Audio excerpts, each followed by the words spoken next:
Every room you enter, every meeting you attend, every social gathering holds an invisible structure. It's a hierarchy not always defined by titles or official roles, but by influence, deference, and control. Understanding this hidden dynamic is a critical skill.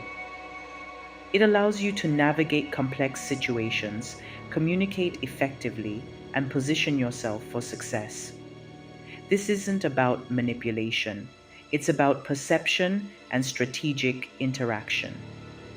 We're going to explore a complete system for instantly reading any room's power structure. Ignoring the invisible hierarchy is like trying to sail without a compass. You might make progress, but you're likely to hit obstacles or miss opportunities. Knowing who holds influence helps you direct your communication appropriately. It allows you to anticipate reactions, build alliances, and avoid inadvertently challenging someone's authority. Mastering this skill enhances your ability to lead, negotiate, and collaborate effectively in any environment. It provides a significant advantage in both professional and personal contexts. Reading the room's power structure isn't about memorizing organizational charts. It's about observing behavior and interaction patterns. The true hierarchy is revealed in how people act towards each other, not just their job titles. Our system focuses on observable cues, physical, verbal, and interactive.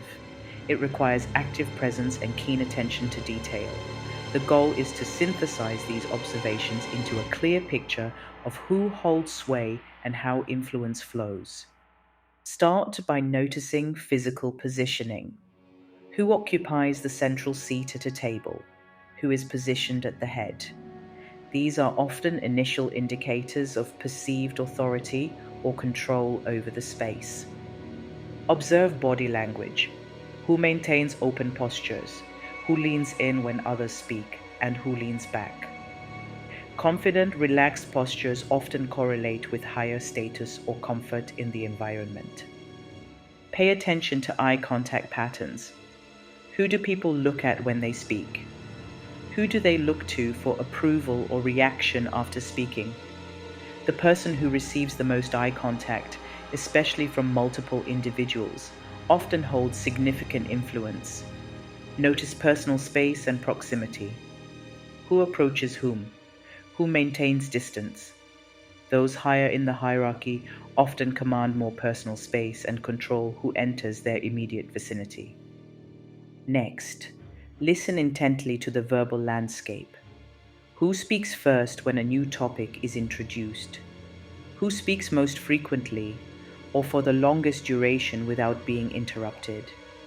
These individuals often feel empowered to set the agenda or dominate the conversation. Whose opinions are explicitly sought out? When a difficult question arises, who is asked to provide the answer or the final word?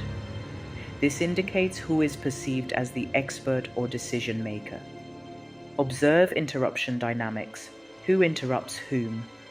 Crucially, who can interrupt others without facing pushback or apology? The ability to interrupt higher status individuals is rare. Lower status individuals are often interrupted more freely. How are questions answered? Does the person addressed answer directly, or does someone else jump in to answer for them? If others answer for someone, it can indicate either protection or a lack of perceived authority in the person questioned. Listen to the language used. Who uses directives or commands? Who uses more tentative or deferential language? The tone and style of speech reveal much about perceived status and confidence. Beyond individual cues, analyze how people interact with each other. Who initiates conversations with whom? Do people approach a specific individual for permission or validation? This reveals who is seen as a central figure. Observe who receives the most attention or deference. When they speak, do others fall silent and listen intently? Are their suggestions immediately acted upon or discussed seriously? This highlights their impact on the group. How are disagreements handled? When conflict arises, whose opinion ultimately prevails? Who is able to push back against others successfully? The resolution of conflict often exposes the underlying power structure. Who directs the flow of the meeting or conversation? Who summarizes points, transitions topics, or assigns tasks? This individual is often exercising leadership, whether formal or informal. While focusing on behavior, don't ignore the environment itself, though interpret it cautiously. In a workplace, office size, location, and furnishings can be traditional status symbols. However, these are static. Behavior is dynamic. Consider who controls access to resources, information, or key people. This control is a form of power, even if the individual doesn't exhibit overt behavioral cues of dominance. Their position grants them influence. Look for subtle markers of status that might be present, but prioritize behavioral observations. A corner office means little if the person within it is consistently deferred to someone else in meetings. The key to reading the room instantly is synthesizing these different types of observations. Don't rely on just one cue. Look for patterns that are consistent across physical, verbal, and interactive behaviors.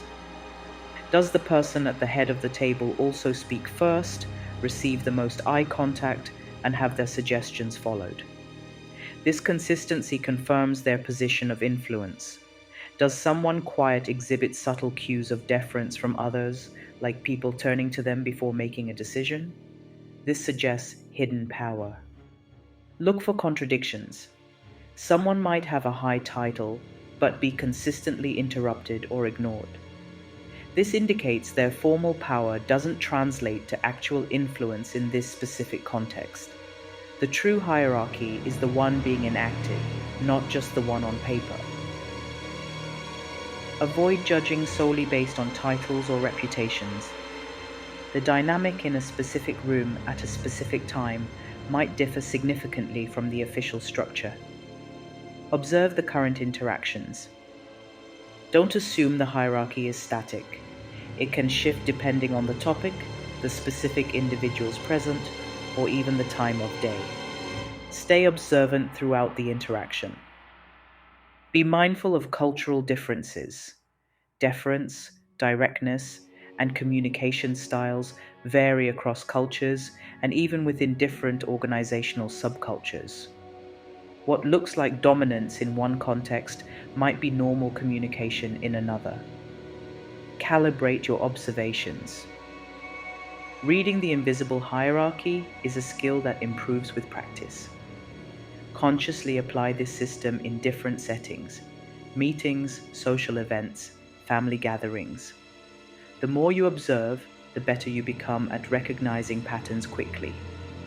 Start by focusing on one type of cue, like eye contact or interruption patterns. As you get comfortable, integrate more observations. With time, this process will become intuitive, allowing you to grasp the room's dynamics almost instantly. Understanding the invisible hierarchy is a superpower in any human interaction. It allows you to navigate complex social landscapes with greater awareness and effectiveness. By systematically observing physical cues, verbal interactions, and overall dynamics, you can quickly decipher who holds influence. Apply this system consistently. Practice observing without judgment, synthesizing your findings, and adapting your approach based on the real power dynamics at play. Master this skill, and you will unlock new levels of influence and success in every room you enter.